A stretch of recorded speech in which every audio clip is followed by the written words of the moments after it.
बिहार में आज एक बार फिर नीतीश कुमार मुख्यमंत्री पद की शपथ लेंगे, लेकिन इस बार बदलाव ये कि उनके साथ डिप्टी सीएम के तौर पर तेजस्वी यादव भी शपथ लेने जा रहे हैं। इस पूरे घटनाक्रम पे बातचीत करने के लिए हमारे साथ आम आदमी पार्टी के राज्यसभा सांसद संजय सिंह हैं। संजय जी, बिहार का जो घटनाक्रम रहा है और अब बीजेपी जिस प्रकार का विरोध कर रही है कि इस तरीके से नीतीश बाज नेता निकले हैं, क्या कहेंगे? नहीं तो भारतीय जनता पार्टी जब इस तरह की बात करती है तो ये बड़ी हास्यास्पद लगती है अपने आप में।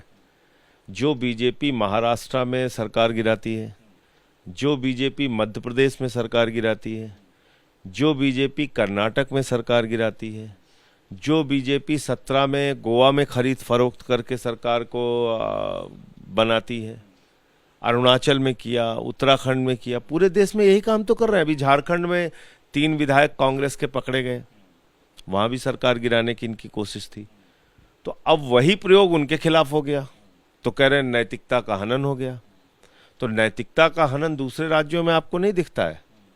जब आप लोकतंत्र का माहौल उड़ाते हैं, जब आप चुनी हुई सरकारों को खरीद फरोख्त करके ईडी का, सीबीआई का, एनआईए का और पैसे का, मंत्री पद का इस्तेमाल करके जब आप सरकारों को गिराते हैं, तब आपको नहीं लगता कि आप लोकतंत्र की हत्या कर रहे हैं या संविधान का मजाक उड़ा रहे हैं। अब आपको लगता है कि नहीं साहब, ये तो बड़ा गलत हो रहा है बिहार में।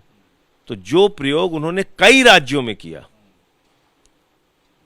बीजेपी पहले सार्वजनिक रूप से माफी मांगते हुए कहे कि उन्होंने मध्य प्रदेश, महाराष्ट्र, कर्नाटक, गोवा, उत्तराखंड, अरुणाचल, इन तमाम राज्यों में लोकतंत्र की हत्या की, संविधान की मर्यादा को तार तार किया, इसके लिए माफी मांगते हैं और उसके बाद वो आलोचना करें।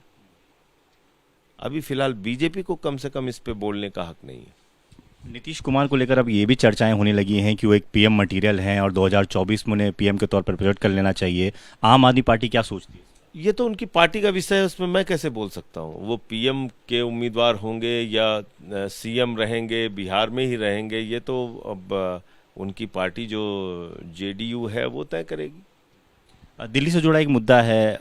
कुछ दिनों पहले जो पूर्व उपराज्यपाल थे अनिल बैजल, उसको लेकर ये कहा गया कि वो भ्रष्टाचार उन्होंने किया है। एक दिन पहले ही पॉलिसी को रोक दिया उन्होंने, उसमें कई सारी दुकानें खुलनी थी। अब उनका स्टेटमेंट जारी हो गया, वो कह रहे हैं कि आम आदमी पार्टी इसमें राजनीति कर रही है, ज़बरदस्ती उनका नाम इसमें घसीटने की कोशिश कर रही है।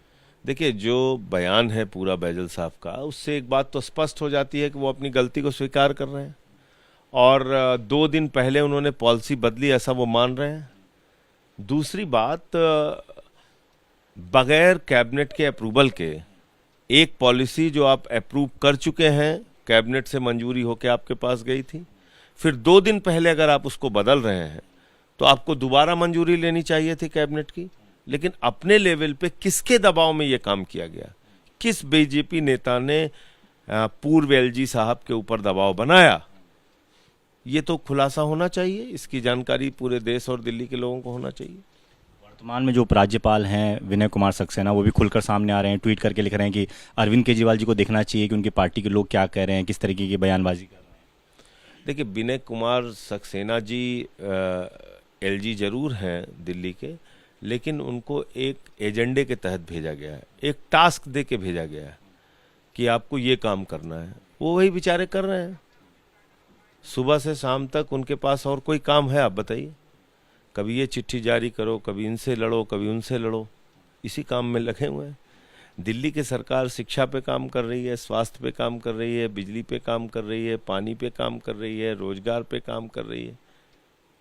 हम आज़ादी के अमृत महोत्सव को बहुत भव्य तरीके से मनाने की तैयारी कर रहे हैं।